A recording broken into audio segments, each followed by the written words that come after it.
Hello and welcome to the virtual class at the Oxford School of Education, Bhagta Bhai ka. This lesson is for class 9th, subject English, chapter number 1, poem 1, The Road Not Taken, from your English book Beehive. The Road Not Taken poem was written by Robert Frost, who was an American poet. Let's see what he has got to tell us. Morning, students. I hope you are well.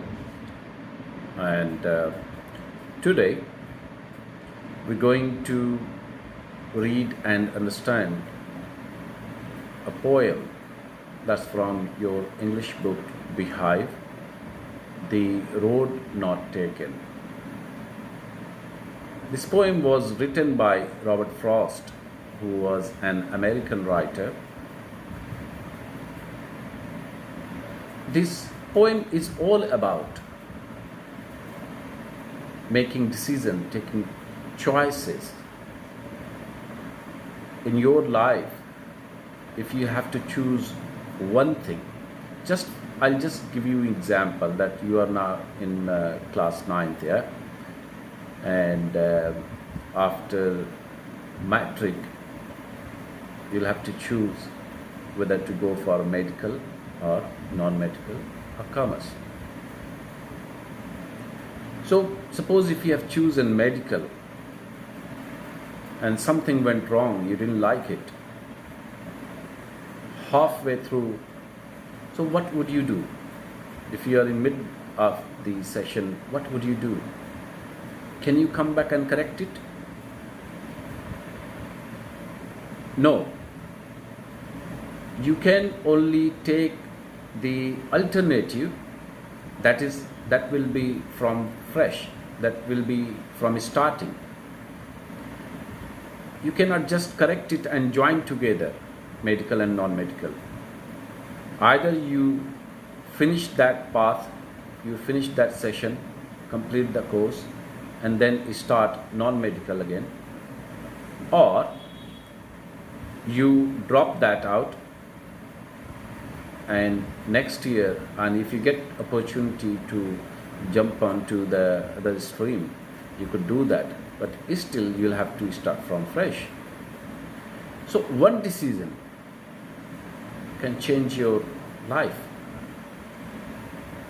This is what the poet has described in this poem. I'll just read the stanzas for you and then I'll explain you. Two roads diverged in a yellow wood. Two roads diverged. Diverged means you must have heard the diversion when one road is divided into two separate roads. So that's called diversion. Yellow wood. What does it mean, yellow wood? It's like indication that poet is like in the season of autumn, when the leaves of trees become yellow and they fall. So two roads diverged in a yellow wood. Wood, as you know, jungle. And sorry, I could not travel both and be one traveler. Long I stood and looked down one as far as I could to where it bent in the undergrowth. The poet felt sorry that he could not take the both roads at the same time, being a single traveler. So that was not possible, obviously, that you could travel the both roads, you could take the both roads. So you have to choose one thing. Long I stood and looked down one as far as I could. So he was just standing at the diversion and looked at the both roads as long as he could see to where it bent, where it turned, looked like finished in the undergrowth. Undergrowth is an area which is covered with shrubs and other plants, especially under trees in woods, in jungle. So he was just standing at the road, looking at both roads as far as he could see, where it bent, where the two roads bent means turned. So that's how far he could see, and those roads were going through the jungles. Then took the other just as a fair, and having perhaps the better claim, because it was grassy and wanted wear. So he decided obviously to choose one of them. He was thinking to choose the another one, but as a fair, he chose the other one. And having perhaps the better claim, so why he chose that? Because that road was grassy. That means less traveled, less trafficked. So what he found out, that he could see that this road has not been traveled much. He could not see footsteps on that road. So he chose that one because that was less traveled. Though as for that the passing there had warned them really about the same. Although he had a feeling that they were looking like same, but he chosen one of them. And both that morning equally lay in leaves no step had trodden black. So at the time of traveling that morning, they both were equally lay in leaves. So they were grassy, leaves were there.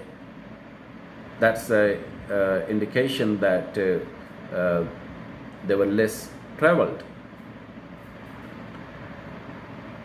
Had trodden black. Trodden means it's a past participle of tread. That means walk. Oh, I kept the first for another day. So what he was thinking, that he would travel through the other road some other time. Yet knowing how way leads on to way, I doubted if I should ever come back. So he had the feeling, he knew, he doubted that he would ever come back and use the other road. But still, he decided to choose that one that was less traveled. So that's kind of like, making choices, taking decisions. So when you have two things in front of you, you have to choose one of them. So that's how the dilemma, the suspense, the difficulty in choosing comes.